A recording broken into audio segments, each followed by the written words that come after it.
Ok, tomen sus lugares y por favor, acuérdense del drill, ¿no? Si hay un lugar vacío cerquita de ustedes, levanten la mano para que los demás lo puedan ver. Levanten la mano, por favor, si tienen un lugar vacío junto a ustedes.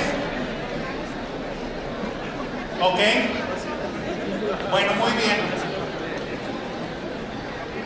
Si quieren ya bájenla y ahorita vamos a continuar pues ya.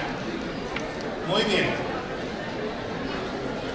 Ahora sí, por favor, tomen sus lugares. Les pido silencio para poder continuar con la presentación, porque de esa forma podemos acabar antes de la 1 y todo el mundo podemos ir a comer tranquilos, ¿ok?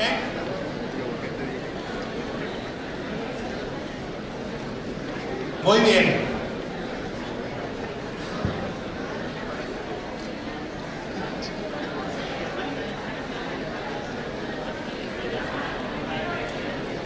Ok. Ahora sí les pido silencio, por favor. Pueden desplazarse, pueden ver lo que quieran así, pero por favor silencio para ya poder continuar, ¿ok? Muy bien. Voy a continuar. Les pido por favor silencio, si estoy oyendo mucho ruido todavía. Les pido silencio por favor para poder continuar. Sí se pueden desplazar, sí pueden ir a sus lugares, todo eso, pero los saludos, todas esas cosas, déjenlo para después. Ahorita queremos continuar. Eso es bueno para todos en este momento. Muy bien. Bueno, entonces, vamos a empezar a ver algunas de las estructuras del ecosistema de innovación. A ver, levanten la mano otra vez para que se vean los que tengan un espacio junto a ustedes, para que los demás lo puedan ver.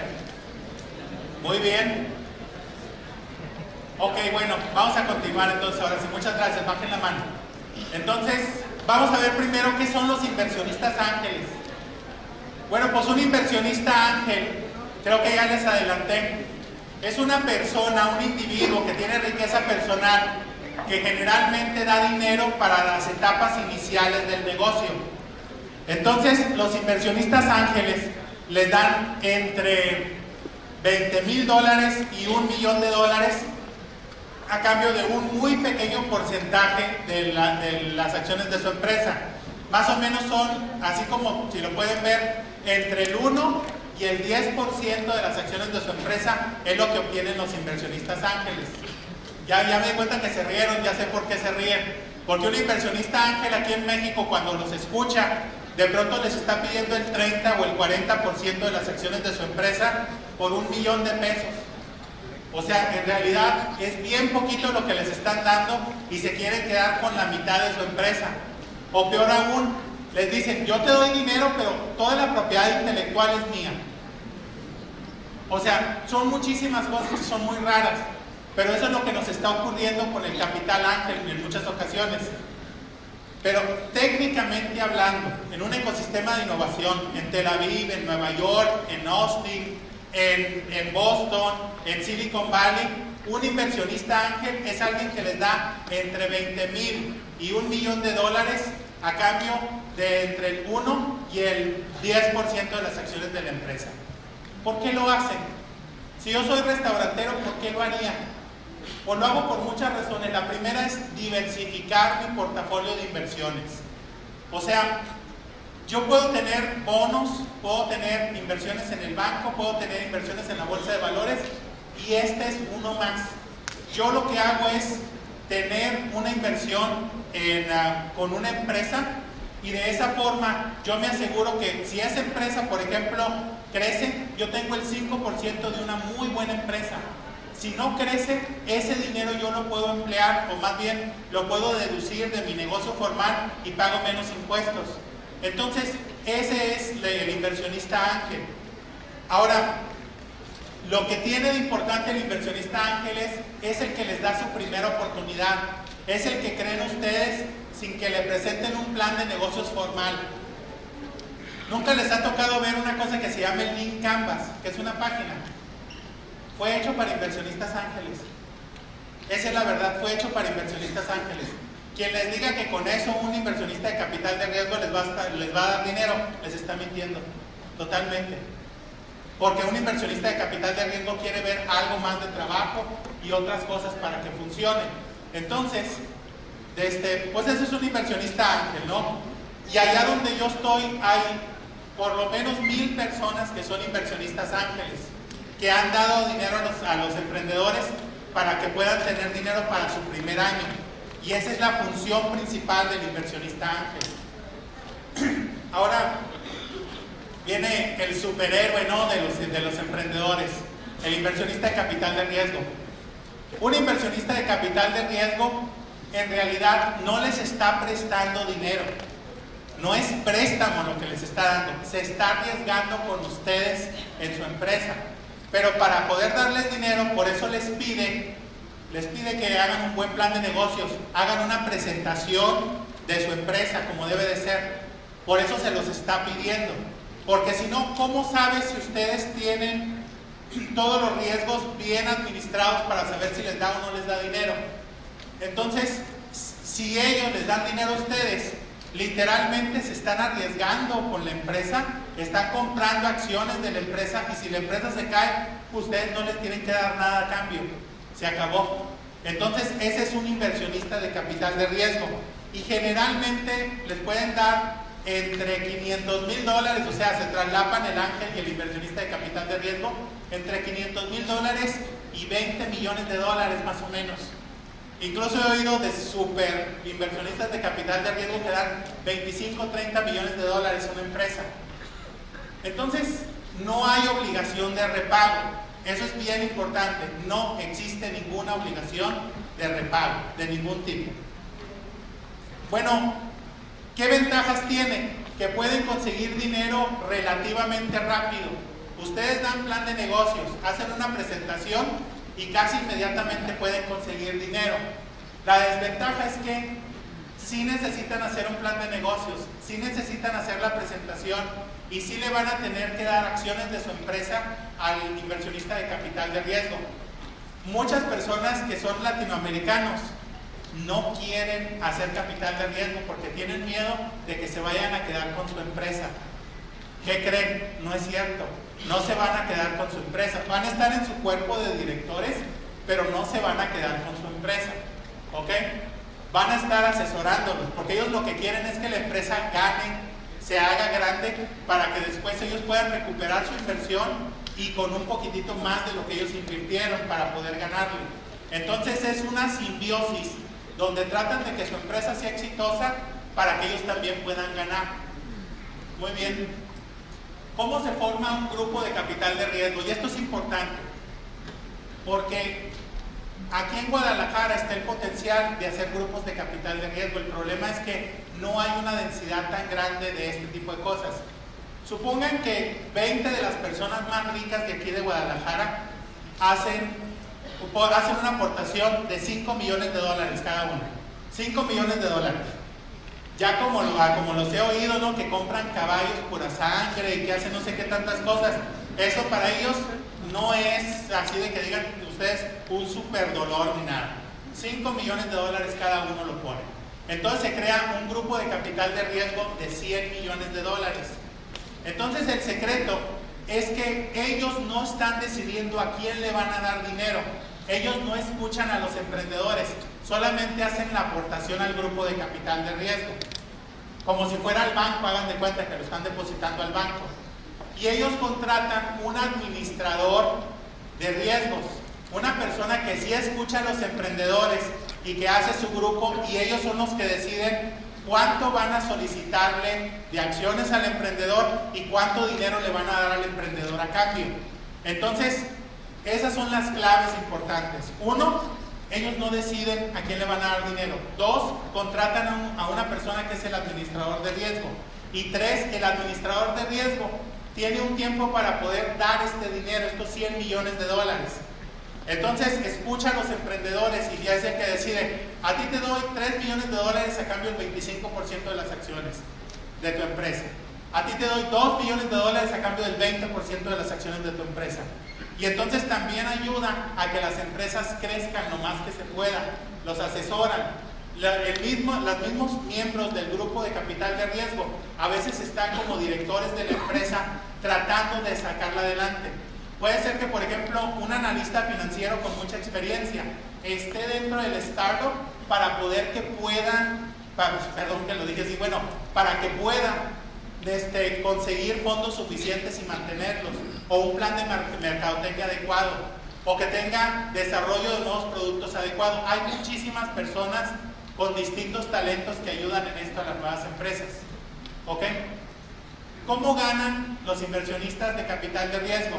Al final, cuando se ejecuta la estrategia de salida y se vende la empresa o se pone en la bolsa de valores, ellos ganan el dinero de vuelta por sus acciones.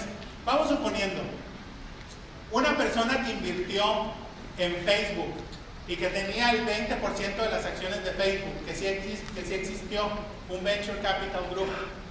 ¿Cuánto creen que ganaron estas personas el día que metieron a Facebook a la bolsa de valores de Nueva York y que de pronto tuvo una valuación de 110,000 millones de dólares en un día?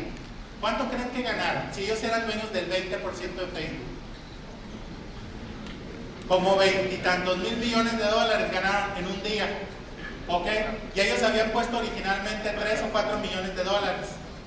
Ese es un caso extremo de cómo pueden ganar dinero los inversionistas de capital de riesgo. En la mayoría de las ocasiones, un inversionista de capital de riesgo da como 3 o 4 millones de dólares y la empresa se vende como en 20 millones de dólares. De todos modos, son 5 veces más de la evaluación inicial de la empresa y le están ganando. Imagínense que son 5 veces más y lo hicieron en 4 o 5 años. Le están ganando el equivalente al 100% anual por la inversión que están haciendo. Pero por eso precisamente algunas empresas ganan y otras pierden. En algunas ocasiones lo que yo di no se empleó bien, se cayó la empresa, pero yo no digo nada. ¿Por qué? Porque tengo la posibilidad de que otras empresas puedan crecer y con esas yo voy a lograr tener mis objetivos financieros. Entonces, así es como ganan los del grupo de capital de riesgo. Bueno, otra cosa que es bien importante, la tasa de impuestos que les cobran. Antes de Trump, el impuesto corporativo te estaban cobrando como el 30-35%, dependiendo de en qué estado estuvieras en la Unión Americana. Entonces, nadie le quería invertir a la manufactura. ¿Por qué le voy a invertir a la manufactura si es muy riesgosa? Y aunque gane, me van a cobrar el 30-35% de todas las ganancias. Entonces, es un problema, ¿ok? Sin embargo, cuando ustedes meten su dinero a un grupo de capital de riesgo, a ustedes, por todas las ganancias que tienen, solamente les están cobrando el 14% de impuestos, más o menos. Ya no sé ahorita, después de los tiempos de Trump, cómo está, porque ahora el impuesto corporativo es del 21%, o sea, lo bajó bastante, y no estoy seguro si mantuvo el impuesto hacia las ganancias de capital o si lo bajó. Independientemente, todavía tienen incentivo a la gente de dinero de poner su dinero en grupos de capital de riesgo, sobre todo si tienen buenos administradores de riesgo. ¿Por qué? Porque estas personas detectan, hagan de cuenta como es como el scout de béisbol que va y ve los mejores jugadores y de ahí forma el equipo. Es esencialmente lo que están haciendo los administradores de capital de riesgo. Pero son los que los escuchan a los emprendedores. Cuando ustedes están haciendo una presentación, un pitching, no lo están haciendo ante los más ricos de la ciudad ni nada de eso. A eso estamos acostumbrados aquí en México. No, eso no ocurre. Es el grupo de manejo de riesgo el que los está escuchando y el que va a decidir si les da dinero o no, cuánto dinero y a cambio de cuántas acciones. ¿Ok? Muy bien. ¿Por qué en empresas de tecnología, sociales y todo, tenemos a los grupos de capital de riesgo como los fondeadores? Pues precisamente porque tienen un riesgo tecnológico y de negocios mayor que los negocios convencionales. Y los bancos no te van a prestar para que hagas este nuevo negocio. Aparte, los negocios tecnológicos son bien impredecibles, pero te pueden dar grandes ganancias. ¿No me creen? Miren, vean estos. Todos estos fueron fondeados con grupos de capital de riesgo. Facebook, ya les dije, un grupo de San Francisco le dio dinero de capital de riesgo. Google, también un grupo de San Francisco. El Groupon fue un grupo de Boston. Estos dos no las conocen, pero son empresas que yo ayudé a crear, incluso estuve en el board de directores de ellos, y que fueron vendidas y bueno, Sapphire no, pero la otra Energy Points fue vendida y los dueños obtuvieron bastantes ganancias de ahí. Entonces así es como le hacen para poder crear empresas, hacerlas crecer y luego se establecen y entonces es cuando se venden. Ahora, fíjense bien la curva. Cuando ustedes están empezando, ustedes están gastando todo el dinero, ¿se acuerdan? Pasan el Valle de la Muerte y luego empiezan a crecer, pero luego empiezan a quedarse ahí una meseta. Entonces en esta etapa donde van a empezar la meseta es cuando la venden. Entonces siempre están ustedes tratando de estar en el lugar donde están expandiendo sus ganancias lo más que pueden. Es lo que están haciendo los grupos de capital de riesgo. ¿Ok? Muy bien. ¿Pero qué creen? No todo es dinero. Esto es bien importante. Qué bueno que lo puse porque ya me tenía que ir, no lo había puesto. Resulta que las fundaciones dijeron, yo quiero hacer el mismo modelo de los grupos de capital de riesgo, pero lo voy a hacer con empresas sociales. ¿Por qué creen que están financiando empresas sociales? A ver, piénsenlo tantito. Me pueden contestar y yo le digo al resto de la gente y sobre todo a los que nos están grabando. ¿Por qué creen que ellos se podrían comportar como grupos de capital de riesgo para financiar empresas sociales? A ver, ¿sí?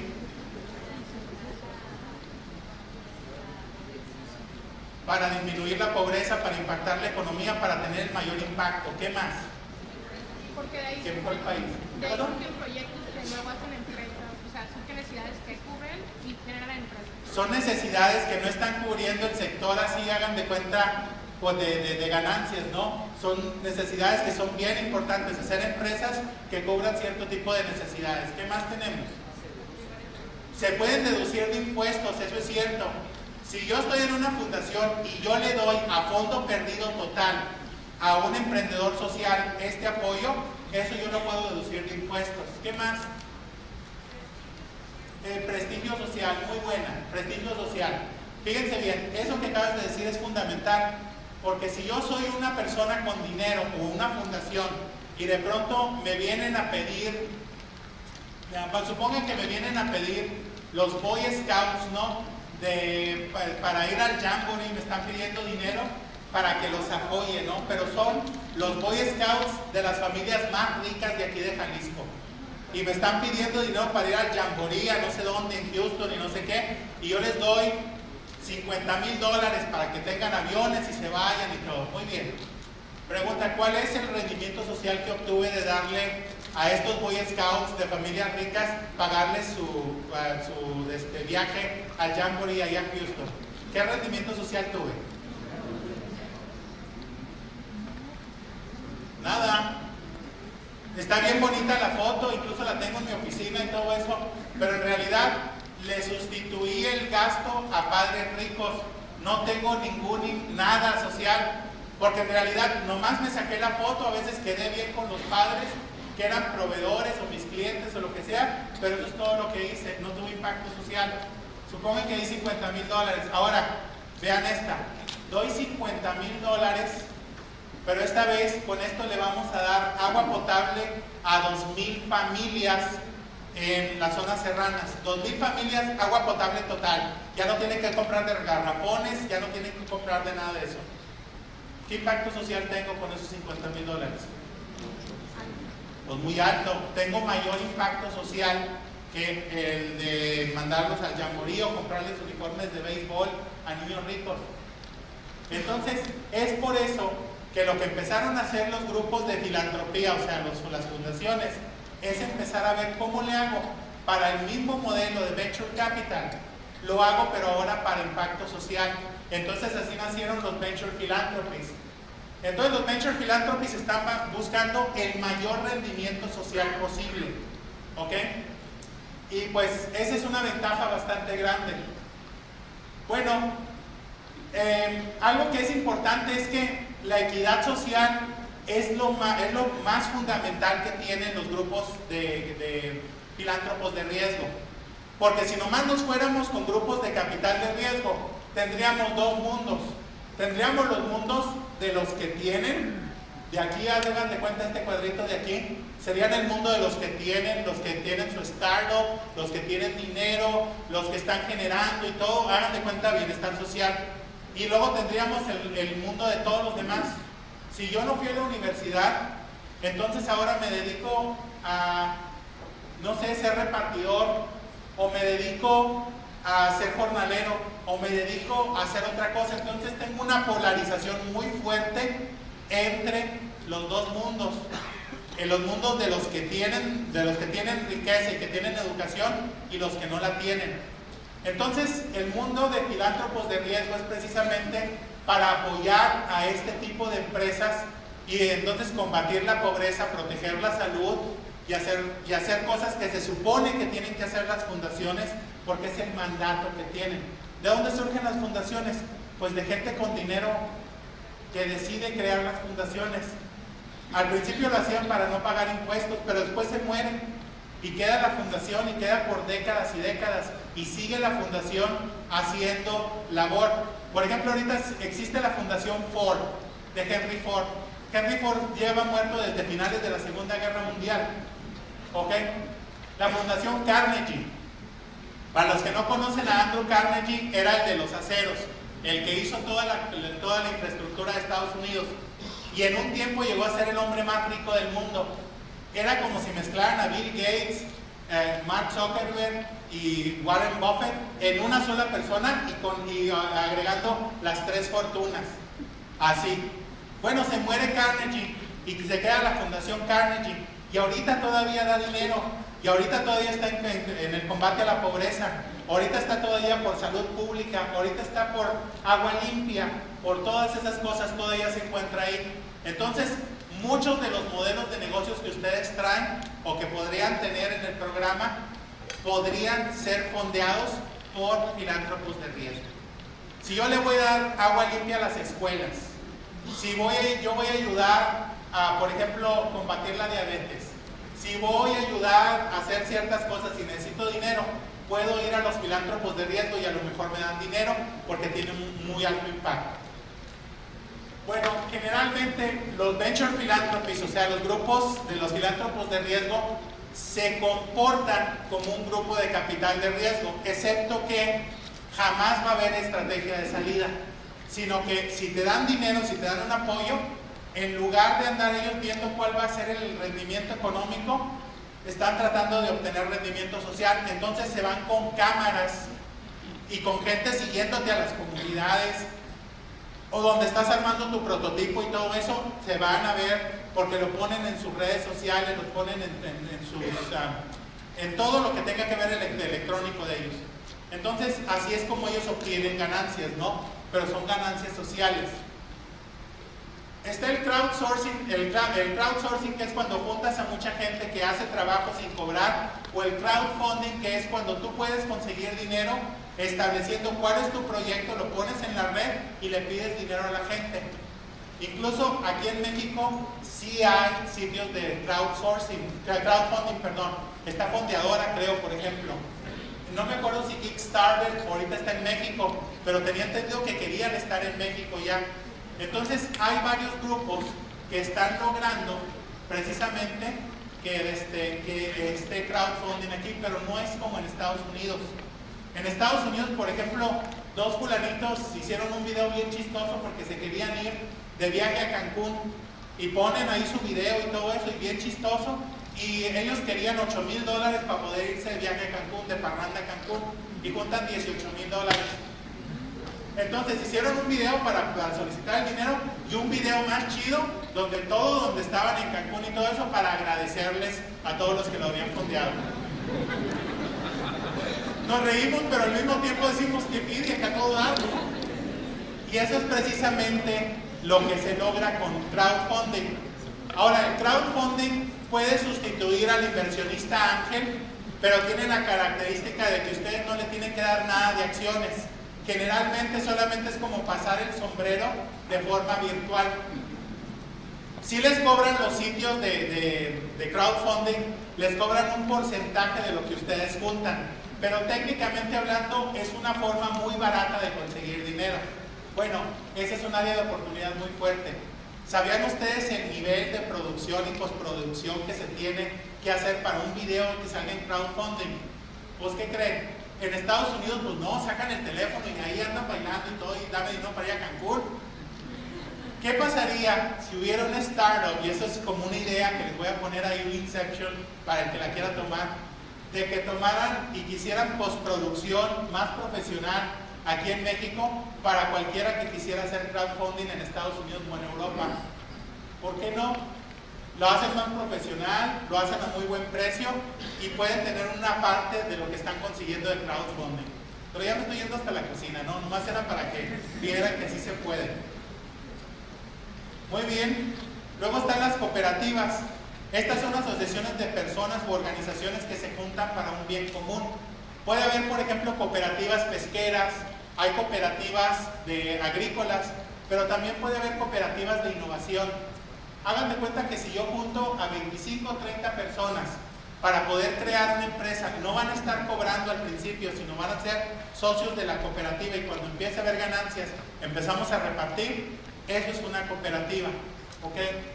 No son muy comunes, ni en Estados Unidos ni aquí, no son muy comunes, porque para eso tiene que haber mucho consenso y generalmente es difícil lograrlo, pero sí existen. Yo conozco una iniciativa, una cooperativa de innovación que tiene que ver solamente con agua limpia, y la empezaron solamente viendo con agua limpia y todo eso, y entonces era para desalinizar agua de mar y darle agua a la gente de los desiertos, y pues funcionó bien, pero es de las pocas cooperativas tecnológicas exitosas de las que he oído, ¿no? Bueno, les voy a decir algo que sí hicimos aquí en Jalisco, hablando de cooperativas, que es importante. Para poder tener datos sobre lo que era el ecosistema de innovación jalisciense, tuvimos que hacer una auscultación, y para eso tuvimos más de 1000 respuestas en todo el estado para ver cómo estaba. Lo que voy a decir de ahora en adelante a veces es un tema donde la gente se pone a la defensiva, sobre todo si yo trabajo en el gobierno, sobre todo si yo trabajo en centros de emprendimiento, de incubación y todo, se van a poner a la defensiva. En mi defensa, lo único que les voy a decir es, yo no inventé esta información. Yo nomás les puse un espejito por unos meses a finales del 2017 para ver cómo estaban. Pero eso es todo. Yo no inventé la información. No me vayan a salir, es que tú no sabes el programa que nosotros tenemos y no tienes idea, y Jalisco nunca pierde, y que no sé qué. Calmado. Para empezar, no tengo ninguna agenda, porque luego me dicen, es que tú a quién representas, ¿quién te mandó? Y yo acá como que, pues nadie, en la Universidad de Harvard, nada, nadie me mandó.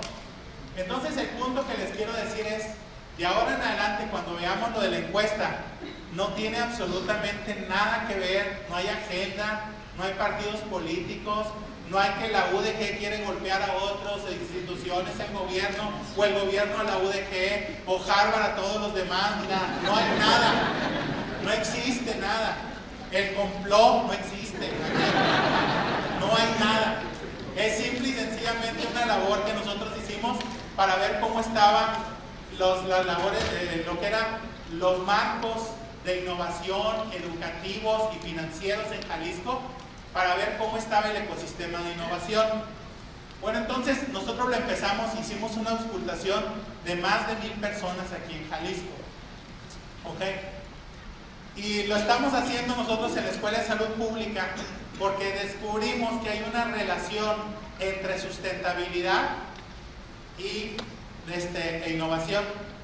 Lo que pasa es que cuando aumentan ustedes la innovación, inmediatamente aumenta la sustentabilidad. O sea, la gente recicla más, la gente cuida la salud, orgánico, compostas, ahorro de energía, ahorro de agua, ese tipo de cosas. Entonces nos dimos cuenta que la correlación es muy fuerte.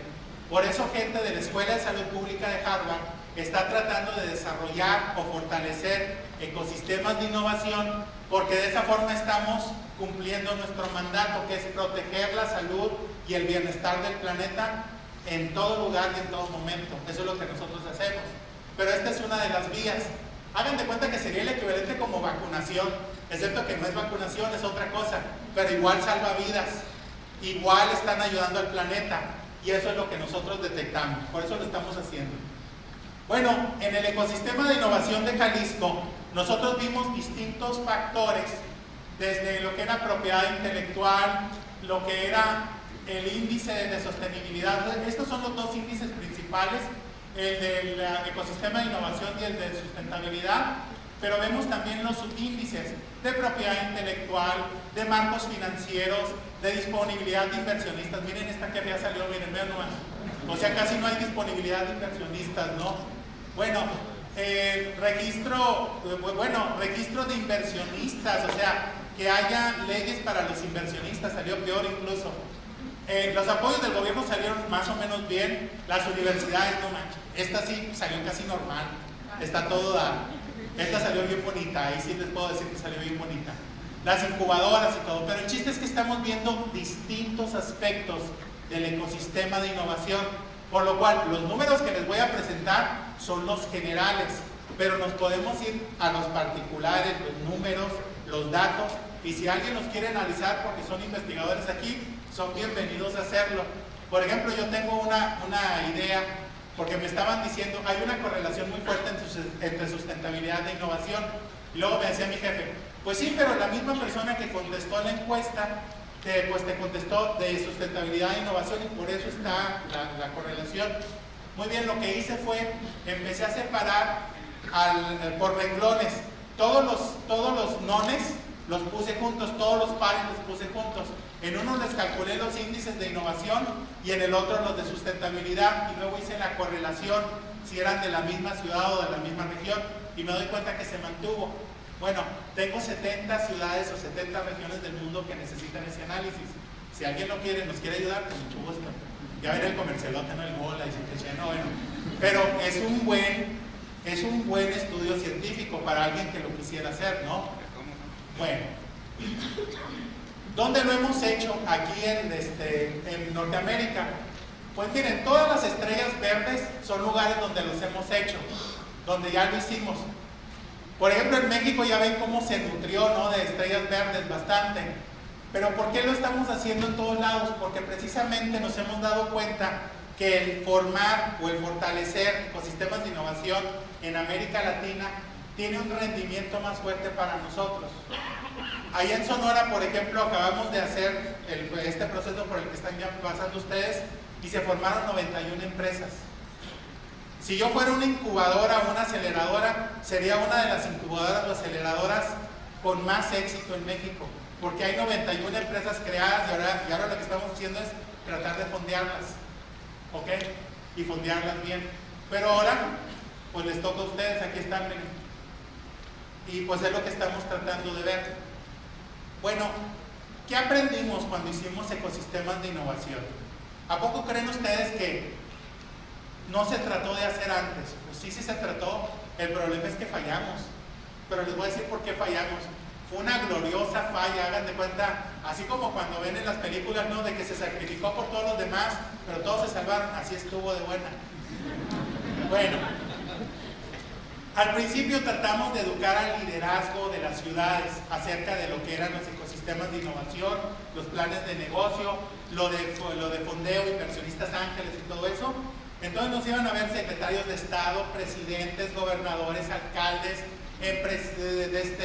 rectores, de todo tipo, nos iban a ver de todo tipo. Pero resulta que nosotros nos paseábamos por todos lados, iban a todas las incubadoras, aceleradoras, al Harvard Innovation Lab, al MIT Media Lab, a todos lados iban y veían cómo estaba. Pero tuvimos un efecto inesperado, creamos una industria de turismo de innovación. Que hasta las agencias de viajes querían ver si era posible que pudiéramos tener un recorrido por Harvard en tal fecha y que no sé qué, porque venían los japoneses. Y ahí fue donde me di cuenta, una de dos, o cobramos o cambiamos la estrategia. Y dijimos, no, vamos a cambiar la estrategia porque lo que queremos es desarrollar los ecosistemas de innovación. ¿Por qué? Porque hacían turismo de innovación, pero se regresaban a sus casas y no pasaba nada. No pasaba nada. Bueno, si no me creen, miren, aquí tengo las fotos de antes, ¿no?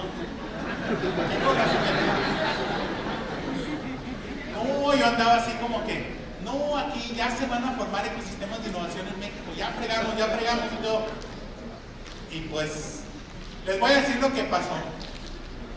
Cuando hicimos las entrevistas de salida para esos que se regresaron a Harvard, no voy a decir quién ni nada por el estilo, hicimos entrevistas de salida y les preguntábamos qué pasó, y entonces nos decían algo que era muy normal y muy humano. Sabían lo que eran los ecosistemas de innovación, habían entendido el concepto, habían visto que ese era el futuro, pero de pronto llegaban ellos con su gabinete o su equipo de trabajo y empezaban a decirles, vamos formando un ecosistema de innovación a fortalecer el de Jalisco, el de Baja California, el de Sonora, el de esto y todo, y se les quedaban los del gabinete así, miren, ¿y eso qué es? ¿Y con qué se come? Peor tantito cuando hacían un discurso, ¿no?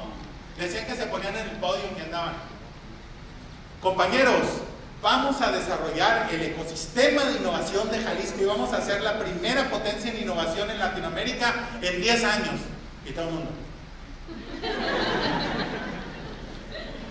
¿Y qué fue lo que nos pasó ahí? Nos pasó que no había masa crítica de individuos en una comunidad que supieran de esto. Entonces, como me dijo uno de la foto aquí, no les voy a decir cuál, dice, yo me sentía como si fuera una roca, pero venía la ola y nomás se estrellaba conmigo, pero luego se iba el agua por los lados. Yo no podía hacer nada, no tenía con qué. Entonces ahí nos dimos cuenta que lo que se necesitó, él decía, pues sí, pero eras el dirigente del país. No es suficiente, me decía, no es suficiente. Y entonces ahí fue donde me di cuenta que lo que necesitábamos era una masa crítica de individuos. Los necesitábamos a ustedes. Por eso estamos haciendo el programa aquí en Jalisco. Cada uno de ustedes, cuando termine, si todo sale bien y se quedan para ver el final,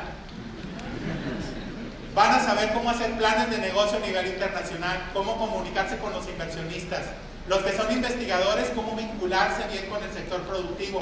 Vamos a ver gente del sector productivo, cómo se pueden vincular adecuadamente con los investigadores, cómo se le hace para obtener recursos de distintas formas, desde lo que acabo de decir ahorita, como lo que vamos a ver en la tarde, de fondos de carbono, de fondos del Banco Mundial, fondos verdes y todo eso, cómo se hace todo eso. Van ustedes a saber de cuestiones de propiedad intelectual. Por ejemplo, si yo les digo en un año, búsquenme una patente de tal tecnología, inmediatamente van a poder hacerlo perfectamente en cualquier lugar del mundo.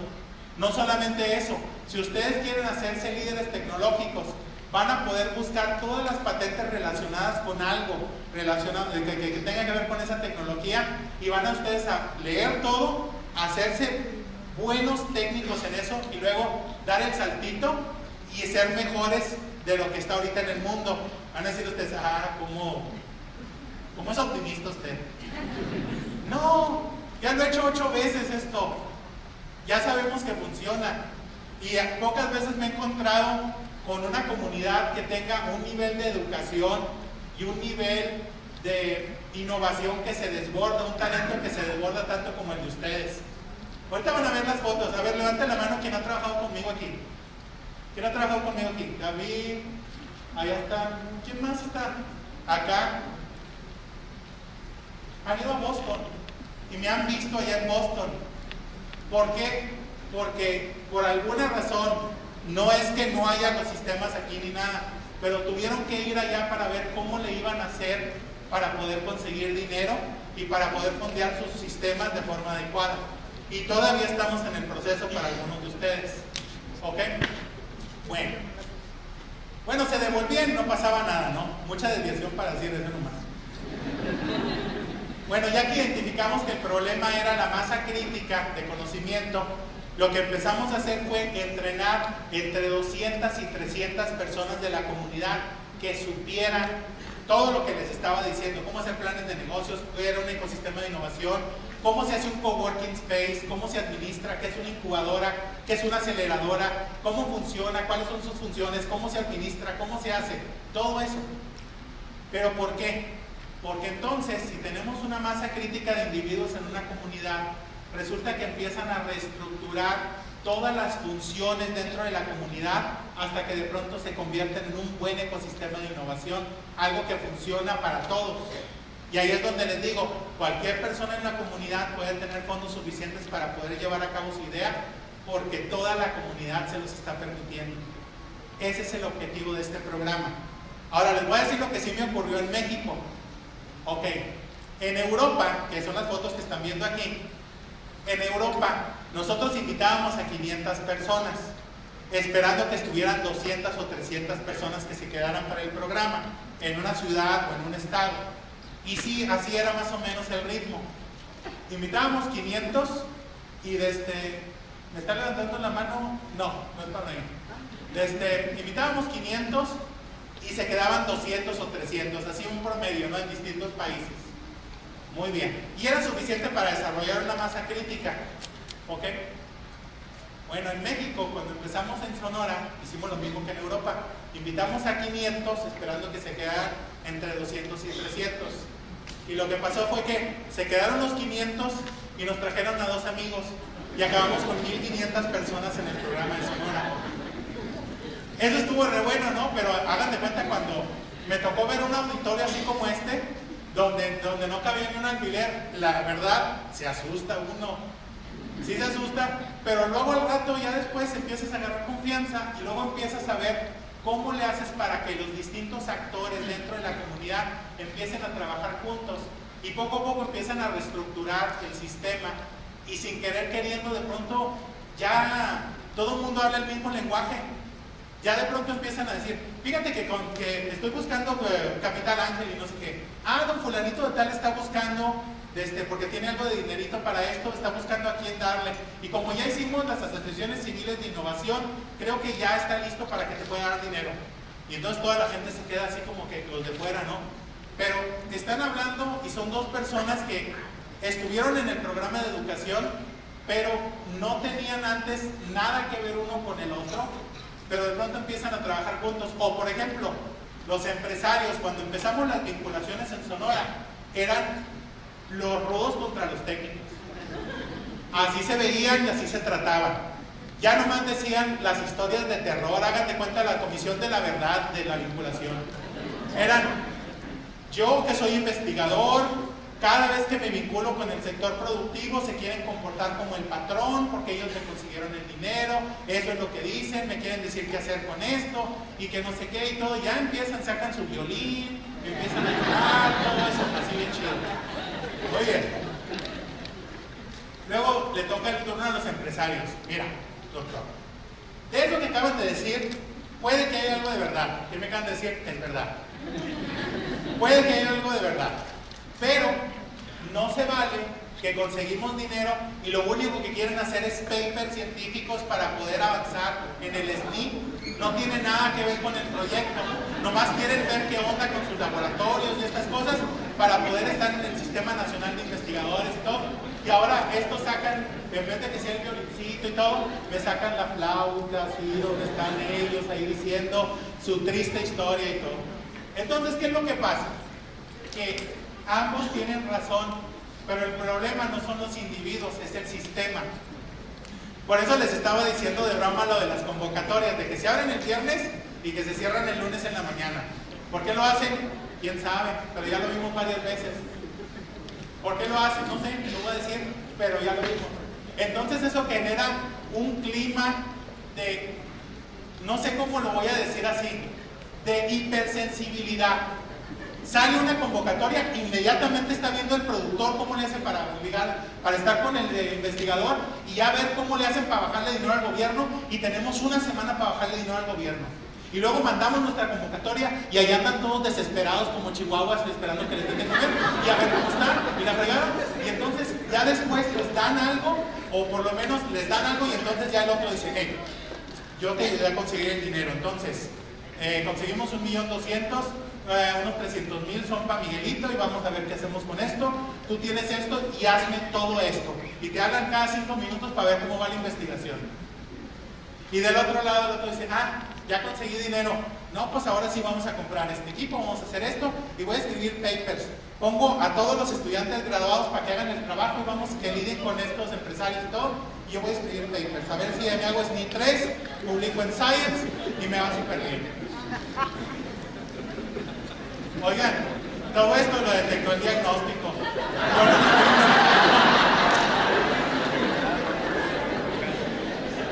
Está bien feo, pero ya mejor te sigo, ¿no?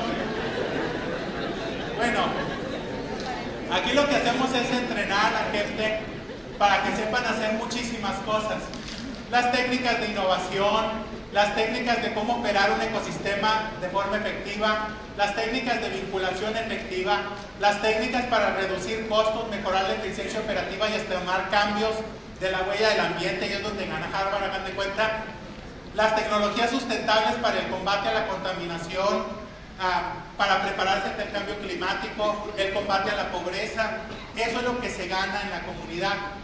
Pero sobre todo, lo importante, esto es una clase en Sonora, ¿ven? Así se ve, más o menos. ¿Y sí?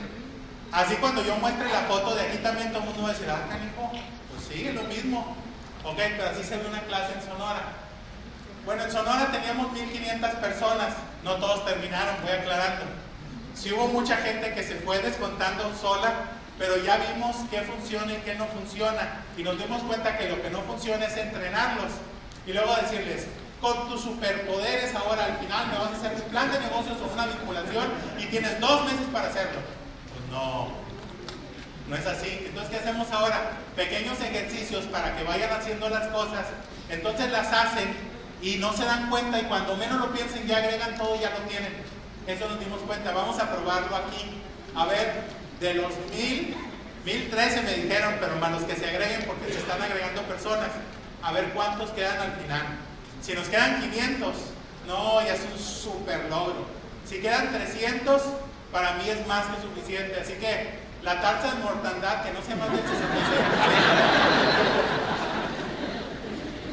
Bueno, ya me vi demasiado gacho. Bueno,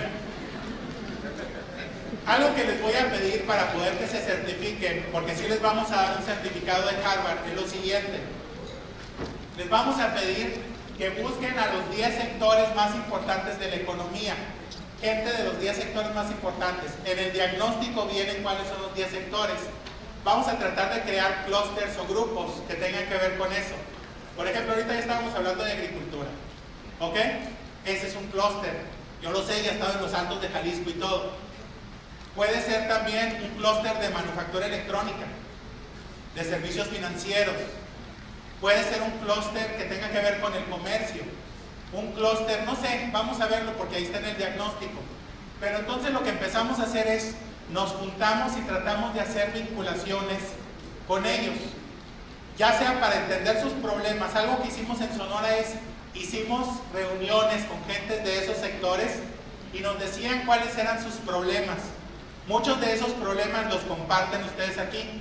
Yo le voy a pedir permiso a la gente de Sonora para que nos compartan los problemas que salieron en 5 sectores principales en Sonora. En Sonora los sectores principales eran aeroespacial,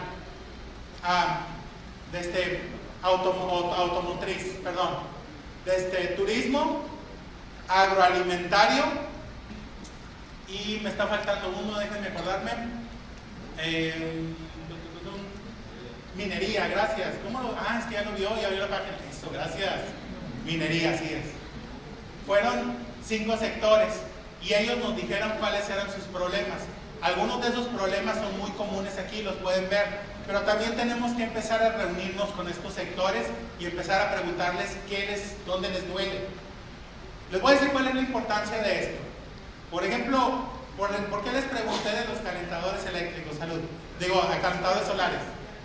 Les pregunté porque ya nos ha tocado, por ejemplo, en el sur de España había un 5% de penetración en calentadores solares y tienen 340 días de sol allá. Entonces decíamos, oye, pero es una gran oportunidad.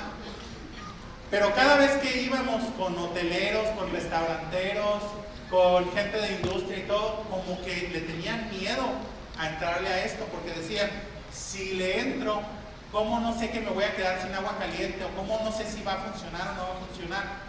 Entonces, lo que hacíamos era hacer un startup y creamos un sistema de financiamiento muy especial para que ellos pudieran obtener los calentadores solares. Bueno, para no hacerles más largo el cuento, un grupo hotelero participó en el programa y se ahorró 26 millones de euros solamente al implementar esto de hacer agua caliente con calentadores solares. Bueno, se crean startups de distinto tipo, los que fabrican los calentadores solares, los que instalan y hacen la ingeniería de los calentadores, los que, por ejemplo, cosas de nicho, por eso puse la alberca aquí, ¿Sabían ustedes que uno de los grandes costos en la hotelería es calentar el agua de la alberca en el invierno? Y es la verdad, vienen los alemanes, los daneses, gente del norte de Europa al sur de España y quieren estar ahí bien contentos en el invierno, pero si está fría la alberca, pues no se van a meter en la alberca. Entonces, ¿qué hacen? Calentar el agua de la alberca. Bueno, resulta que en la noche todo el calor se disipaba, porque después de todo es invierno también ahí en España. Entonces estaban calentando constantemente el agua de la alberca. Bueno, a un grupo, a una startup, a unas personas que estaban en el programa, se les ocurre crear una startup donde crean unas plataformas para cerrar las albercas en la noche, hacen diseños para los hoteles y de esa forma impiden que se escape el calor del agua de la alberca. Y con eso es sustentable, pero al mismo tiempo obtienen dinero, porque después ellos rentan estas áreas para hacer eventos sociales. ¿Y les funciona bien? Bueno, esas son algunas de las cosas. Y por ejemplo, uno de los hoteleros nos dice: yo tengo campos de golf, pero el problema es que ya no hay agua en el sur de España y necesitamos créditos de agua. Pues ¿qué hacemos? No, pues vamos a tratar de reducir el consumo de agua. Y pues hubo muchísimas ideas, pero una de las mejorcitas fue reestructurar el suelo de tal forma de que pudiera retener más agua. Se le mezclaba con elementos orgánicos, se hacía una gelatina mezclada con el suelo y con eso retenía el agua y la administraba mejor. Entonces de esa forma disminuía el consumo de agua en un 60%. Y eso le funcionó para que tuviera su campo de golf e incluso le vendiera el agua excedente de sus créditos a sus vecinos que no estaban en esto. Y le funcionó bien. Bueno, otra cosa que hacemos es, una vez que ustedes tengan sus planes de negocio o que quieran hacer soft landing allá en el mercado de Estados Unidos y ya tienen su empresa, nosotros les ayudamos. Incluso les podemos prestar a nuestros inversionistas de innovación para que puedan obtener dinero. Luego les voy a decir cómo pueden obtener dinero en otros lados del mundo y cómo lo pueden repatriar a México. Esa es una de las técnicas que vamos a ver aquí. ¿Ok? Y conectamos a universidades, grupos científicos, a los inversionistas de innovación, gente del gobierno y de otras partes. ¿Para qué? Para hacer nuevas empresas tecnológicas para combatir la pobreza, combatir la inequidad social, para combatir también el calentamiento global, para prepararnos ante el calentamiento global, ante el cambio climático y también para hacer de todo tipo. Una pregunta que me hacen muy a menudo es: bueno, ¿y el ecosistema de innovación nomás funciona para empresas de salud y medio ambiente? La respuesta es no. Si ustedes quieren hacer una empresa que tenga que ver con servicios financieros, hagan de cuenta que no tiene nada que ver con el planeta, no importa. Una vez que esté hecho el ecosistema de innovación, la pueden usar para fondear esa empresa. Puede ser una empresa de media, que por ejemplo hacen, ¿cómo se llama?, juegos de video u otras cosas. La pueden utilizar y ya el ecosistema de innovación para fondear este tipo de empresas. Pero necesitamos algo con lo cual podamos empezar para tener el pretexto para hacer el ecosistema de innovación. ¿Qué ventajas tiene? La reducción del subempleo, o sea, el subempleo casi se va a cero. Ya no hay ingenieros manejando un taxi, ya no hay doctores que están haciendo la segunda guardia de no sé qué tantas cosas y todo. El subempleo se disminuye. El desempleo disminuye sustancialmente, sobre todo entre la gente de menos de 25 años. Se reducen las emisiones tóxicas y de gases de efecto invernadero. Eso es lo que nosotros ganamos. O sea, Harvard en este caso. Ayudamos a crear y fondear startups en sustentabilidad, salud, tecnología, desarrollo social, turismo.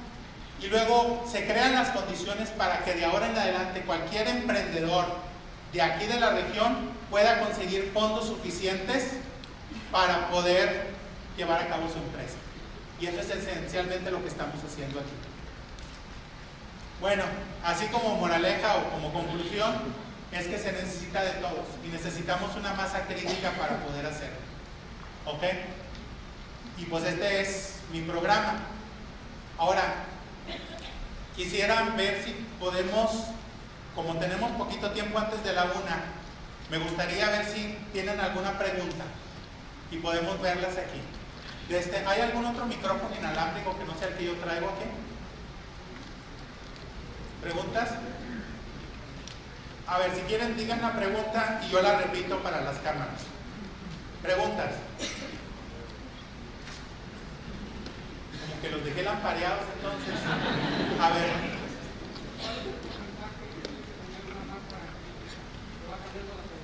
Ok, ¿qué porcentaje deben de tener de masa crítica? Porque va cambiando la población. Generalmente, más o menos yo creo que se necesitan unos 5 personas por cada 100,000 para tener una masa crítica ya permanente, vamos diciéndolo así, 5 por cada 100,000. Entonces, ahorita tenemos a 1,000 personas aquí, entonces tenemos más que suficiente para decir que tenemos una masa crítica de individuos que va a poder mantener al ecosistema de innovación aquí en Jalisco. La mayoría de las actividades van a estar en Guadalajara, pero vienen mucha gente de Vallarta, vienen mucha gente de Ciudad Guzmán, de Tepatitlán, de muchos lados, o sea, entonces tenemos que ver de mantenerlo en todos lados, pero sí, más o menos eso es lo que se necesita. Entonces sí lo podemos mantener aquí, yo creo. Ok.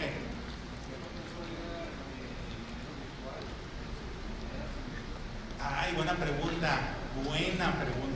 ¿Qué papel juegan el dinero virtual o las criptomonedas en el ecosistema de innovación? Miren, por ejemplo, ya el acrónimo de cuando ustedes ponen en la bolsa de valores es Initial Public Offering, ¿ok? IPO. Bueno, pues resulta que ahora lo que están haciendo son ICOs, ICO, que es Initial Coin Offering. Entonces se crea dinero virtual y eso sustituye generalmente al capital ángel. Pero ustedes pueden crear, por ejemplo, ustedes digan, no sé, el tapatío, por ejemplo, supongan que sea una criptomoneda que sea el tapatío. ¿Y de qué se refiere? Se refiere, por ejemplo, a que ustedes le están dando valor a cierto tipo de moneda que está virtual, pero a ustedes les van a comprar el tapatío porque tienen una masa crítica de gente que ya está haciendo empresas y todo esto, que ya lo está usando y lo está empezando lo usa como su moneda de cambio, vamos diciéndolo así, virtual. Entonces, de esa forma pueden conseguir 300, 400, $1 millón y eso les sustituye al capital ángel. Entonces ya existe esa cosa que es el ICO, que sería Initial Coin Offering. Ahora, la situación es que tienen que ver cómo le hacen para poder controlar eso. ¿Quién está trabajando en blockchain? Blockchain es el sistema con el cual se controla esto de las monedas virtuales. ¿Quién lo está viendo? ¿Cómo lo van a controlar? Porque también, igual como hay monedas que sean menos que otras, también hay criptomonedas que son más confiables que otras. Por eso el Bitcoin, hagan de cuenta que sería el dólar, ¿no? El equivalente del dólar en las monedas virtuales, criptomonedas. Pero hay monedas de todo tipo.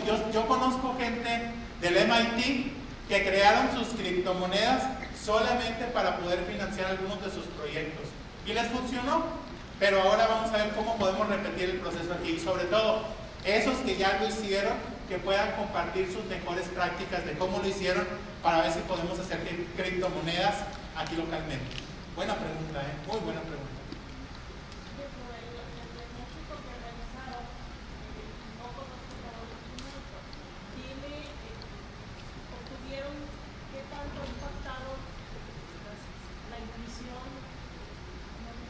No se escucha.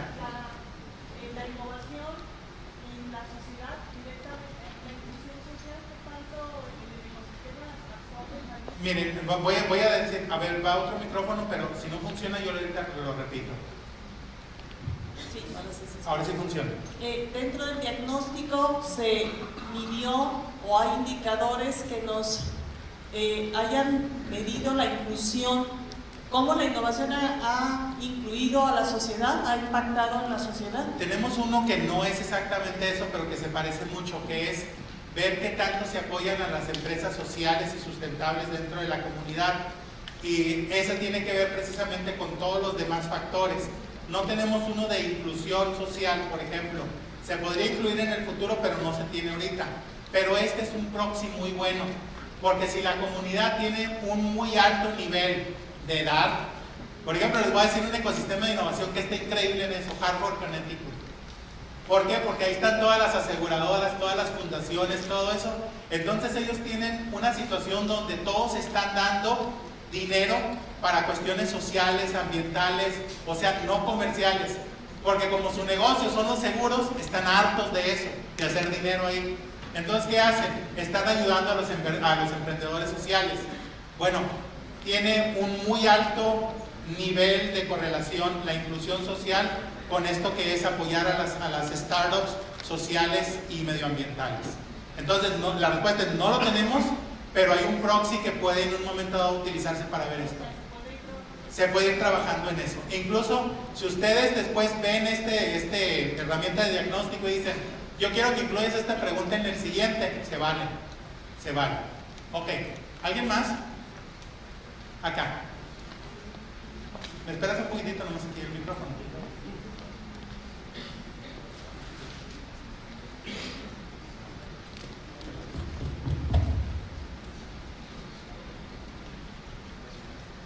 Hola, a mí me llamó la atención el tema de bootstrapping que habías mencionado al principio.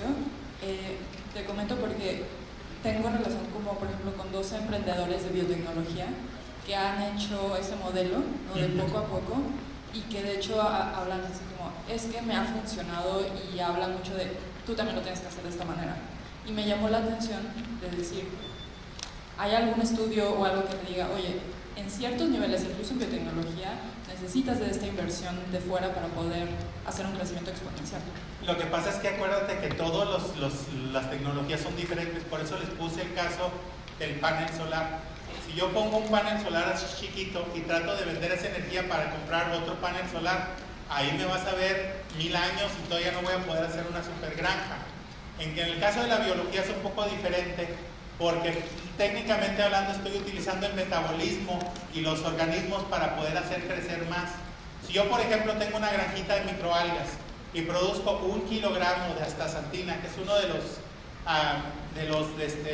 antioxidantes más fuertes de todo el planeta, ese kilo yo lo puedo vender en $5,000. Con eso puedo comprar más equipo y puedo seguirle dando, pero eso en un sistema biológico sería más o menos fácil de hacer, pero en otros sistemas no puedo. En energías renovables está difícil. En cuestiones de eficiencia energética igual está difícil. ¿Con qué me vas a pagar? Con lo que te ahorres del edificio yo voy a utilizarlo para poder hacer los retrofits del resto del edificio. O sea, es difícil. Por eso el bootstrapping es bueno, pero solamente funciona para ciertos tipos de negocios. El problema es, no tenemos ninguna caracterización que diga, para estos negocios sí, para estos no. Tenemos indicios de que para la industria de la moda funciona muy bien, de que para la comida funciona muy bien. Es el clásico de que pones tu carrito de hot dogs, están muy buenos, te siguen comprando y tú pones un segundo carrito, luego un tercero, luego tienes un restaurancito y luego una cadena de restaurantes. O sea, sí ocurre, pero para comida, modas y esas cosas ahorita nos ocurre. Para cualquier cosa que tenga una inversión de capital muy alta desde el principio, no nos funciona. Por ejemplo, si yo quiero hacer nanotubos de carbono, de grafeno, para poder hacer materiales resistentes, ya no puedo utilizar bootstrapping. Tengo que hacerlo donde consigo de inversionistas de capital de riesgo para poder hacerlo. Ahora, sería buena idea que hiciéramos una caracterización de dónde ha funcionado y de dónde no. Y esa sería una aportación para y para futuros ecosistemas de innovación. Muy bien. ¿Alguien más? Acá, déjeme, yo llevo el micrófono y te lo cambio ahorita.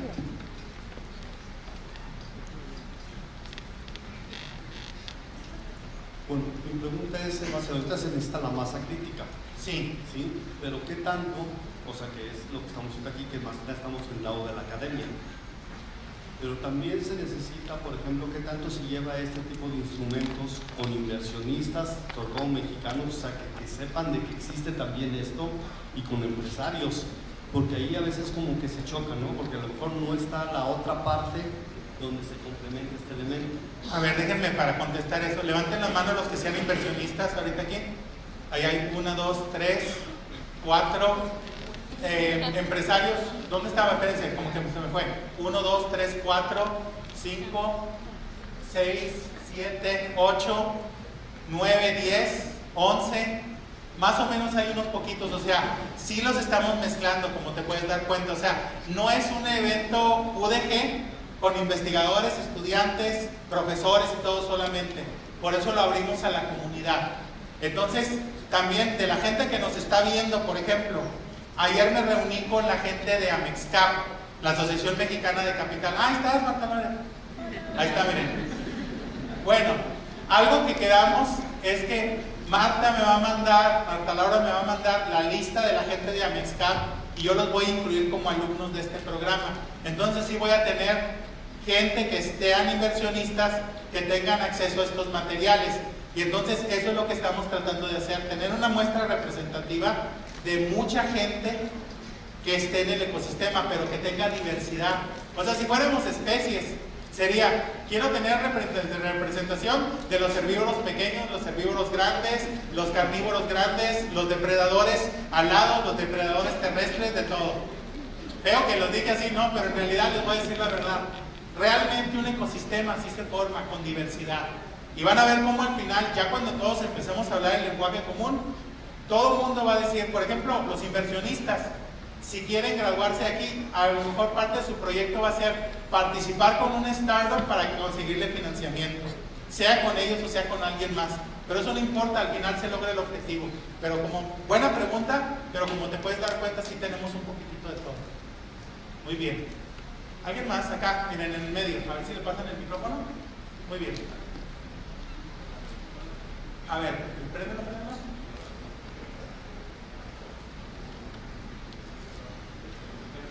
No está funcionando. A ver, dímela y o devuélvanlo para ver si lo pueden hacer funcionar. A ver, trátale otra vez, ¿vamos viendo? ¿O no? ¿No? A ver, dalo, pues dilo, pero con voz alta, por favor.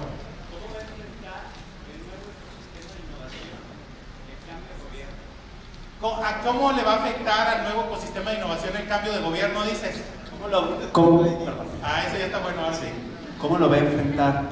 Hasta cierto punto creo que hay un miedo en la parte de inversión extranjera hacia el país y también por parte de México. Pues por eso precisamente necesitamos una masa crítica alta, porque entre mayor sea la masa crítica, menos le afecta el cambio de gobierno a los miembros de la comunidad. A ver, ¿quién piensa mudarse de aquí en los próximos 2 años?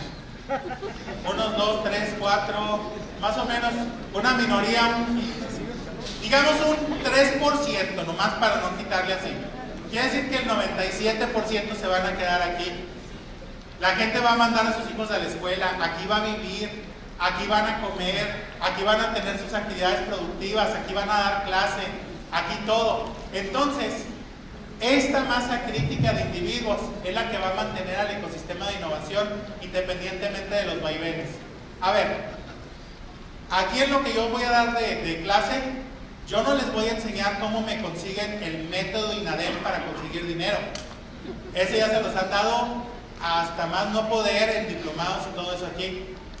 Ni siquiera les voy a mencionar el formato INADEM para poder conseguir dinero. Ni siquiera. Yo les voy a enseñar cómo hacemos un formato de plan de negocios o de vinculación como lo hacemos en Estados Unidos, y entonces ustedes pueden conseguir dinero en otros lados. Entonces, ¿cómo le va a afectar eso a los emprendedores de aquí, el cambio de gobierno? Pues se supone que no le va a afectar tanto. Si yo les enseño cómo buscar dinero en cualquier lugar, no les va a afectar tanto. No importa si es de amarillo, de azul, de rojo, de morado o de lo que sea, no importa quién está en el gobierno, ustedes siempre van a poder conseguir dinero o fondos suficientes para poder obtener su empresa. Entonces, esa es parte de lo que estamos haciendo aquí. Miren, una cosa que me da risa en Massachusetts, de pronto me llega una persona, un senador mexicano, y me dice: Ramón, quiero que me consigas una cita con el gobernador. Y yo acá, ¿y eso para qué?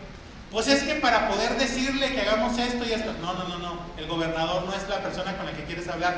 Quieres hablar con el administrador de exportaciones de acá de Massachusetts y todo eso. Y entonces dice: es que no lo puedo creer, es que no quieres que me reúna con el gobernador. Sí, lo que no quiero es que pierdas tu tiempo, le digo. Porque el gobernador no te va a apoyar en eso. Lo único que va a hacer es que lo va a delegar a tal persona y esta persona es la que lo va a ver. Bueno, esos que se quedan como administradores y todo son el ancla, que mantiene que no importa qué vaivén político, quién esté, quién no esté, las cosas sigan igual. ¿A poco ustedes creen que con el cambio de administración federal en Estados Unidos todo el mundo parece como gallina sin cabeza y que no sé qué, como dicen ahí todo? Claro que no, todo funciona, los caminos, la infraestructura, el fondeo de todas las cosas y todo funciona. Entonces somos más resistentes, menos vulnerables, vamos diciéndolo, y más resilientes, o sea, nos recuperamos más rápido a cualquier vaivén político. Y esa es parte de precisamente tener una masa crítica de individuos. ¿Alguna otra pregunta? A ver, acá te paso el micrófono. Hola, buenas tardes. Yo tenía duda en cómo se van a crear los clústeres dentro de este programa. La respuesta de cómo se van a crear los clústeres van a ser orgánicamente. Porque, por ejemplo, ya se han acercado gente aquí conmigo que están en agricultura. Ellos naturalmente van a estar en agricultura, actividades de ganadería también, o cosas que tengan que ver con comida, van a participar en este clúster. Hay gente que está en turismo, que se va a acercar conmigo precisamente por eso, o en servicios financieros, que se van a acercar conmigo precisamente por eso. ¿Cómo los vamos a organizar? Por eso quiero que estén en la página de Canvas, porque ahí vamos a empezar a organizar los grupos. Se van a autoseleccionar ustedes. A veces me va a tocar, por ejemplo, en el caso de Sonora, yo tenía un grupo de automotriz gigante comparado con el grupo de turismo, que era muy chiquito, pero de todos modos los dos estaban funcionando bien. Y en otros lados, por ejemplo, cuando hemos desarrollado ecosistemas de innovación en Europa, tengo un grupo de investigadores, de clústeres de investigadores muy grande, comparado con un grupo que sería, vamos diciéndolo así, manufactura, que no hay tanta manufactura. Pero ustedes se autoseleccionan y están en los grupos de Canvas. Y así es como los vamos a formar orgánicamente. Muy bien, ¿había otra pregunta por acá? Sí, justo más o menos esa era mi duda. En el Canvas dice que cada uno tendrá que hacer un proyecto y mi duda era si más bien podemos como generar algunos proyectos y trabajar juntos, porque pues necesitaremos como conocimientos de otras áreas y cómo iba a funcionar. Nos vamos adelantando un poco porque la creación de grupos. Yo ahorita estoy permitiendo hasta 5 personas que participen en el programa, que se unan para hacer un grupo, para poder hacer un startup o para poder hacer una vinculación. Entonces ahí puedes tener diversidad de profesiones si así lo deseas. Todavía no hemos hablado del proyecto integrador final, pero eso es esencialmente lo que nosotros hacemos. Hasta 5 personas. Hay veces que me ha tocado cuando son unas vinculaciones bárbaras. Por ejemplo, hicimos una vinculación con el grupo Coppel ahí en Sonora, y ahí eran 31 en un grupo. ¿Por qué? Porque eran todas las tiendas de Coppel en Sonora y era muchísimo trabajo, y fueron 30 y tantos en un grupo. Pero esas son las excepciones, ¿no? En realidad son como 5 personas por grupo para hacer una vinculación o para hacer una nueva empresa. ¿Ok? Para escribir papers también, pero eso es otra cosa. Luego lo vemos ya que veamos lo de los papers. Es que siempre salen, oiga, fíjese que yo investigué esto para mi vinculación y todo y quiero escribir un paper. ¿Puedo tenerlo en base a esto? Se supone que no te puedo dar por bueno de que me escribas un paper a cambio de. Sin embargo, cuando hay buenos proyectos y buenas cosas podría ser, aunque se supone que la respuesta es no. Luego lo vemos. Porque me tocó en Sonora 34 papers buenísimos, científicos, y algunos con eso pudieron obtener su certificación. Muy bien. ¿Alguien más? ¿Dónde está? Allá atrás. Una pregunta.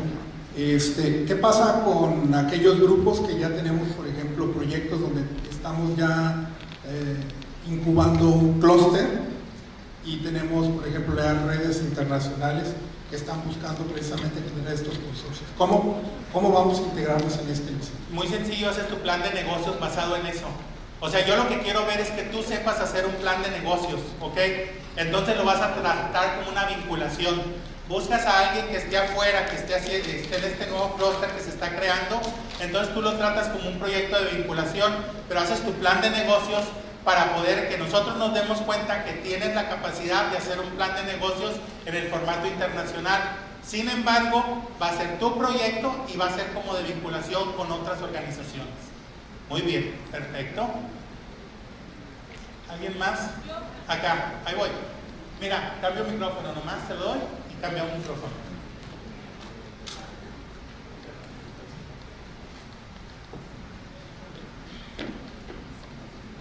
Pero bueno, cuando hablábamos sobre la facilidad que podría tener un inversor, bueno, sí, no sé si de darte el dinero como de, ay, yo creo en ti, ahí te va tu dinero. ¿Cómo empalmas eso con las políticas para evitar hacer empresas fantasmas? Porque pues, bendita corrupción. Bueno, muy buena pregunta. Pero se supone que para eso estamos todos. Por ejemplo, ¿qué han hecho en otros lados? Para empezar, les voy a decir algo que a lo mejor no es políticamente correcto y menos ahorita que están las elecciones. ¿Ok?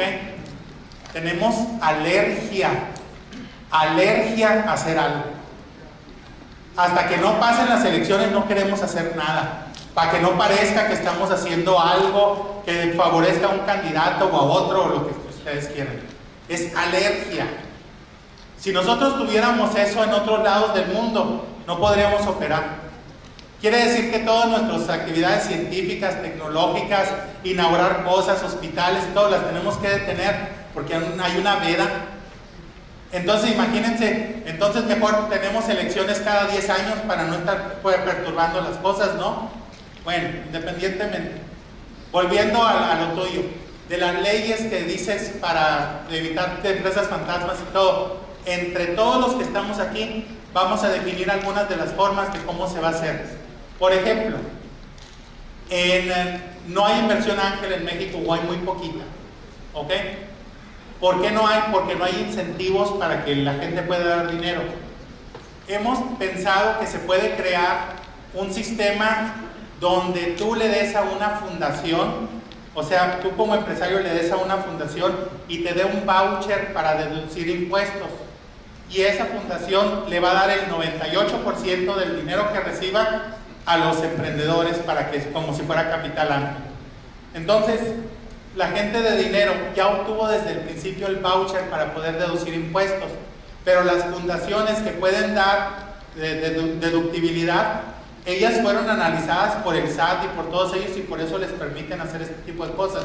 Entonces no es lavado de dinero, simple y sencillamente es algo que puedes hacer para ver todo esto. Luego, por ejemplo, empresas fantasmas, porque a mí me decía una persona, es que si empezamos a hacer inversiones de capital de riesgo, entonces van a conseguir 5 millones y se van a ir a comprar un yate, van a andar en Cancún, se lo van a gastar todo y que no sé qué, y no van a devolverle nada al inversionista y todo. Ok, muy bien. ¿Cómo previenes este tipo de cosas? Para empezar, para eso se crea el cuerpo de directores de la empresa que ve, que gente del grupo de capital de riesgo está viendo en qué se están gastando los dineros, cuáles son los objetivos de la empresa y todo esto. Entonces están ahí en la operación de la empresa y por eso no van a permitir que de los 5 millones de dólares que se dieron vayan a comprar un yate, se lo gasten en un departamento en Playa del Carmen o en Cancún o lo que sea y sea una empresa fantasma todo. El problema que estamos teniendo en México con empresas fantasmas no son las leyes, es la falta de aplicación de las leyes. Las leyes las tenemos. El problema es que cuando se va y se hace una auditoría y se ve que una empresa es una refaccionaria, es el motivo de una empresa y todo esto, y no se hace nada al respecto, ese es el problema. Ese es el problema, la falta de aplicación de la ley. Ahora, no podemos tener una política para prevenir que no ocurra y que estamos blindados ante meteoritos y todo eso, pero por eso no vamos a hacer nada. O sea, mi política es que no me frieguen, no que ayude al desarrollo económico. Entonces nos vamos a quedar como estamos por mucho tiempo, muchísimo tiempo, porque esta es la política que hemos tenido en los últimos 50 años. Por evitar que no me frieguen, no estoy ayudando al desarrollo económico del país. Veo lo que acabo de decir, pero también salió en el diagnóstico. Sí, no, pues es que por eso les digo, les puse un espejo.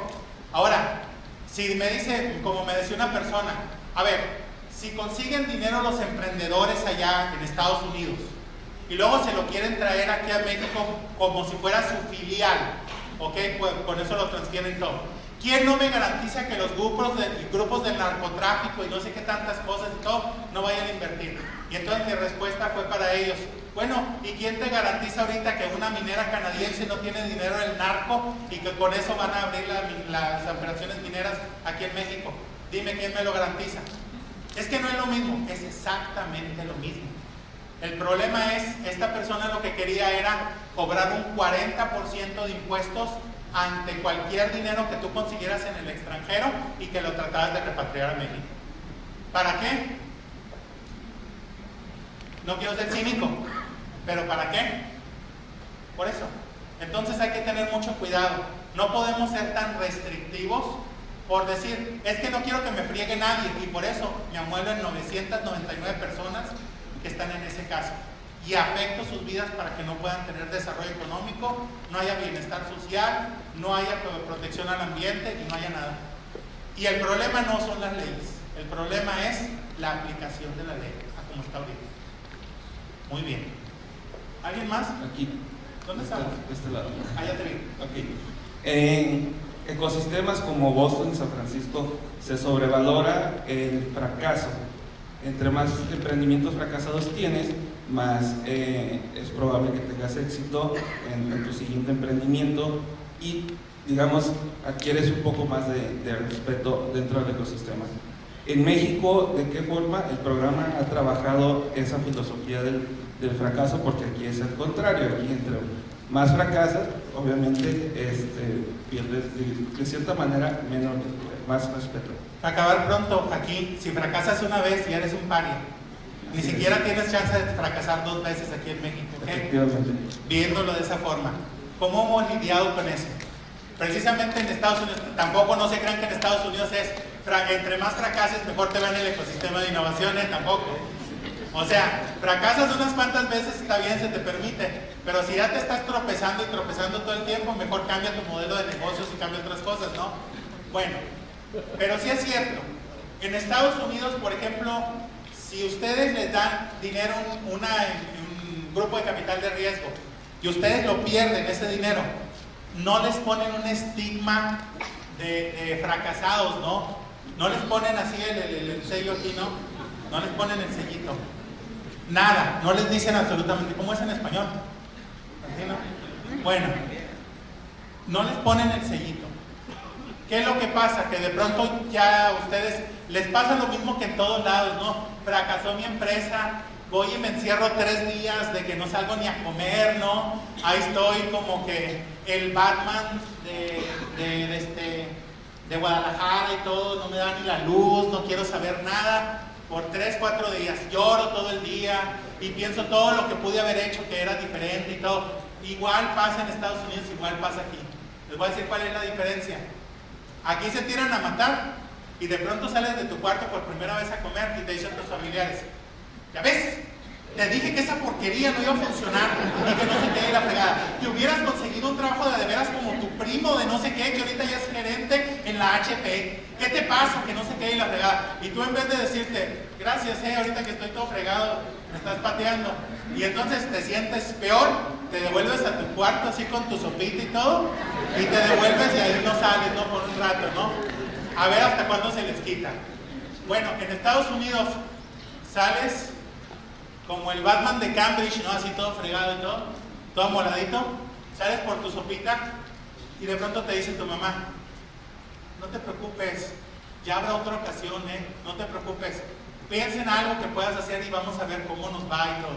Tiene que ver con la cultura. La cultura tiene mucho que ver.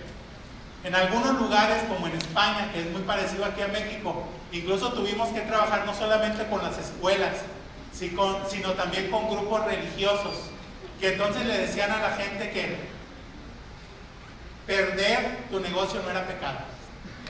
Así se los decían. No les puedo decir más, pero eso era otra cosa, ¿no? Y se lo decían principalmente a la gente en la sociedad, porque precisamente eso era el problema, que era el estigma, de que si pierdes una vez ya eres un fracasado por el resto de tu vida. Entonces, ¿qué es lo que hacen? ¿Qué es lo que hacemos aquí? Precisamente cuando identificamos el problema, entre todos empezamos a ver qué onda, cómo se hace.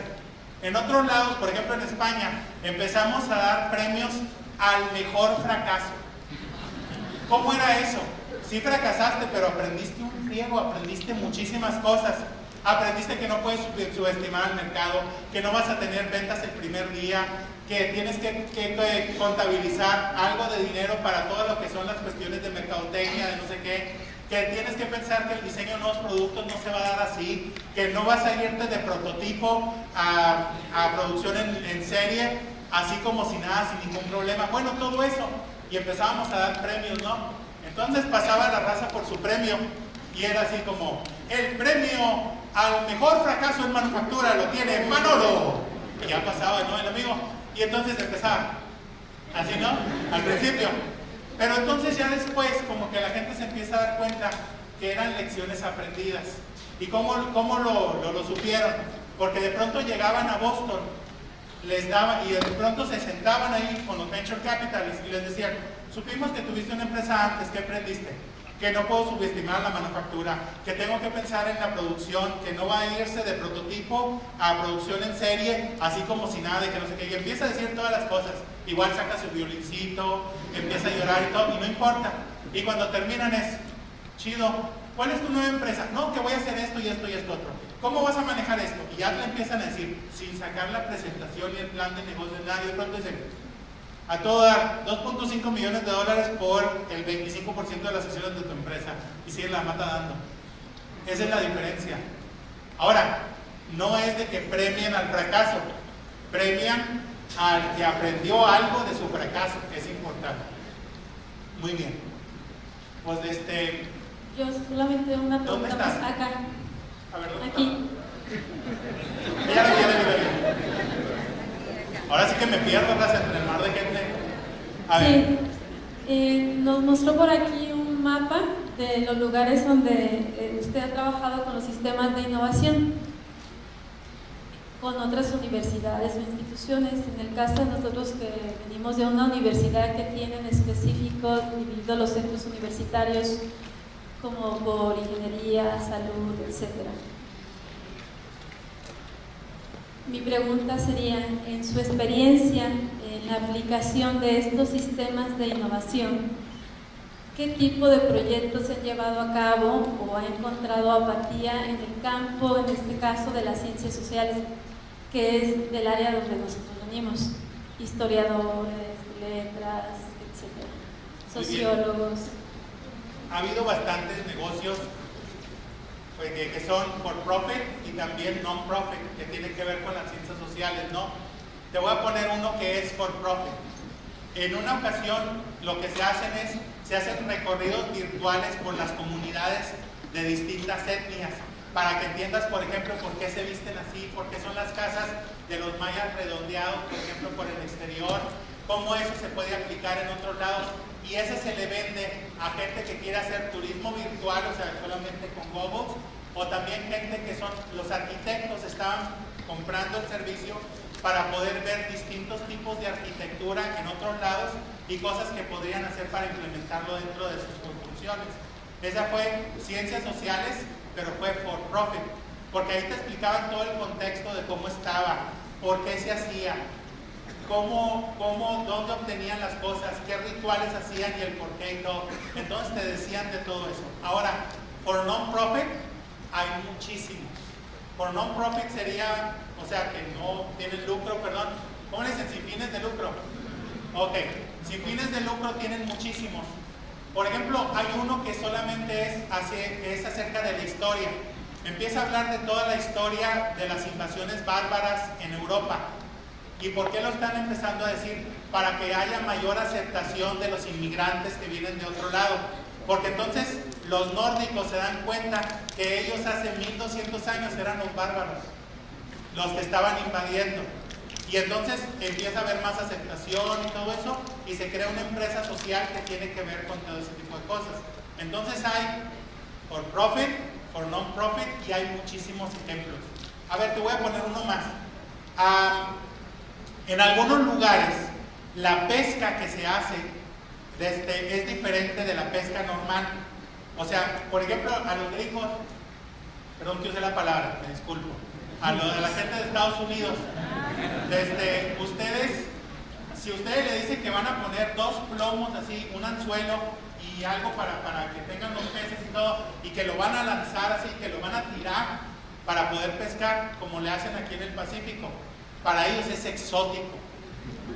Ellos que pescan con caña y que no sé qué, esto, line fishing Mexican style, es increíble para ellos. Bueno, así se llama, por cierto, es real, ¿no? Bueno, entonces, ¿qué hace una empresa que está tratando de crear ahorita? Está tratando de crear experiencias con todo el contexto cultural, con todo el contexto social. Crean experiencias de gente que le gusta mucho la pesca y que quiere tratar este tipo de pesca con línea, ¿no? Y todo eso, o cómo tirar la atarraya, que viene siendo para pescar camarón y todo eso también en el Pacífico. Los mandan a estas comunidades indígenas, pero entonces ellos pagan por ir a pescar con la gente de ahí. Y las mujeres, porque se creó otro nicho que eran las mujeres, empezaban ellas también a hacer expediciones de puras mujeres, haciendo lo mismo, pescando y todo. ¿Pero por qué lo hacían? Gente de una comunidad indígena se llevaba a pescar gente de Boston, de Seattle, de San Francisco, de la Ciudad de México, de Monterrey, de donde fuera. Entonces les explicaban todo el contexto cultural, les explicaban cómo estaba, pero ellos estaban pescando ellos estaban pagando por ir a pescar. Entonces, si antes el pobre pescador salía a la mar, se estaba 8, 9, 10 horas afuera, se regresaba con el producto, ganaba 200 pesos y lo tenía que dividir entre 4 personas que se iban a pescar, pues les tocaba de bien poquito, ¿no? Apenas sobrevivían, más el pescado que tenían y lo poquito que podían tener, 50 pesos. Pero cuando ellos empezaron a cobrarle a la gente de Estados Unidos, o de Europa, o de Japón, por ir a pescar de esta forma, entonces ellos pagaban $100 por ir a pescar con estos en sus lanchas y cosas así, y con ello ellos regresaban y entre los 4 ya se dividían los $400, $500 que se ganaron ese día. Claro que no se iban con la gente extranjera todos los días, pero esos días que iban sí lo estaban haciendo. Pero entonces explicaban el contexto cultural, el por qué lo hacían, dónde se hacía, qué etnias lo hacían, cuál era la diferencia entre las distintas etnias, cómo estaba la cultura, cómo estaba la sociología, por qué estaban utilizando ciertas formas de cocina y cuáles no, y así por el estilo. Y eso es lo que hacen. Y hay muchísimas empresas que tienen que ver con cuestiones de ciencias sociales. Pero tienes que hacer un pitch, tienes que pensar qué es lo bueno y entonces hacer un pitch relacionado con eso. ¿Ok? Muy bien.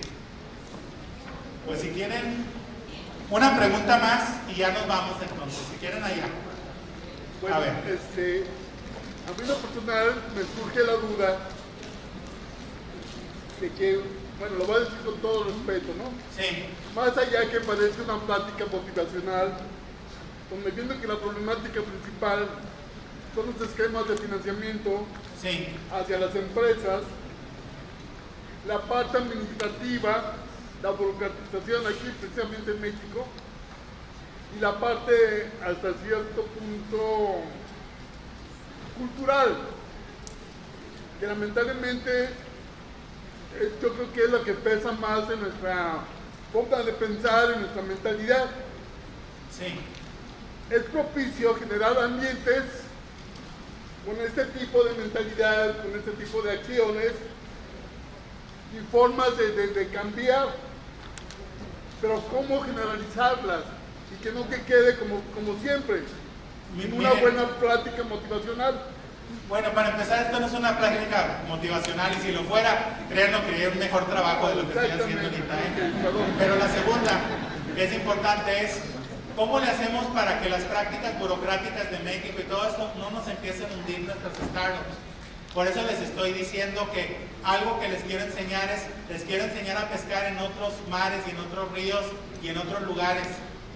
Yo no quiero que estén aquí haciendo un reporte del INADEM que les tome 50, 60 páginas solamente para que les den 50,000 pesos. Ese no es mi objetivo, ¿ok? Entonces me dicen, ¿cómo le voy a hacer para cambiar las prácticas administrativas y todo eso? Por eso están todos ustedes aquí, entre todos las vamos a cambiar. Si un profesor de aquí de la UDG dice, oiga, tenemos que cambiar las prácticas para que pueda crearse una empresa en un solo día, y sigue diciendo, van a decir, ay, va el revoltoso otra vez a decirnos qué hacer y que no sé qué. Si en cambio hay 1000 personas que están en este programa de educación de distintos backgrounds, de distintas profesiones, de distintos profesiones de todo tipo, entonces lo estamos pidiendo, entonces el gobierno va a decir, tengo que escuchar lo que me están diciendo y lo voy a cambiar, y si no lo cambian, entonces para eso empezamos nosotros a escribir los límites de la innovación en México, firmado por 1000 personas que participamos en todo esto, y esto es lo que recomendamos. Y de pronto empieza a salir en los medios y todo eso, y eso ya no les gusta. Como les he dicho muchas veces a personas que trabajan en el gobierno, ustedes no piensan, no se levantan todas las mañanas en ver cómo hacerle la vida de cuadritos a los ciudadanos. No es su labor. Ustedes quisieran que todo funcionara. Entonces vamos oyendo a la sociedad para ver qué es lo que necesitan y de esa forma reestructuramos. Entonces la forma es con la ayuda de todos, con la fuerza de todos. No lo va a hacer una sola persona. No se crean que ustedes me van a decir las cosas y yo solito voy a ir con mi pliego petitorio ahí con Hacienda o lo que sea para decirles qué hacer. No. Aquí entre todos vamos a empezar a ver cómo le hacemos en la legislatura aquí de Jalisco para crear este tipo de cosas y empezar a cambiar, a hacer una reforma administrativa, pero dentro de nuestras posibilidades. Y les apuesto que aquí hay de todos los espectros políticos. Así que no va a haber de que, es que nomás son de cierto partido. No. Si gana rojo, si gana azul, si gana amarillo, si gana morado, si gana lo que sea, de alguna forma vamos a poder llegar para poder hacer el cambio. ¿Ok? Muy bien, perfecto. Pues vámonos a comer, ¿no? Muy bien.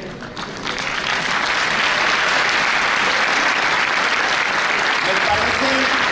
Como retomamos unos minutos, si regresan a las 3:15.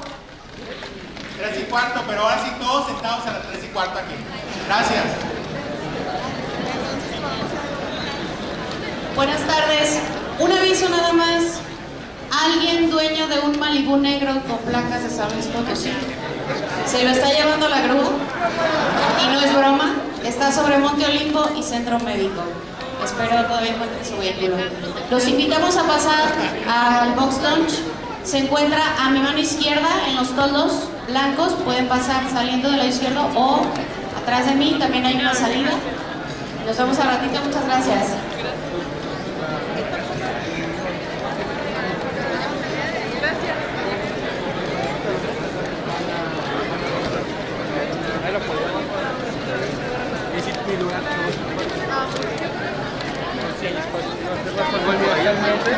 que viene parte de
Te doy el otro porque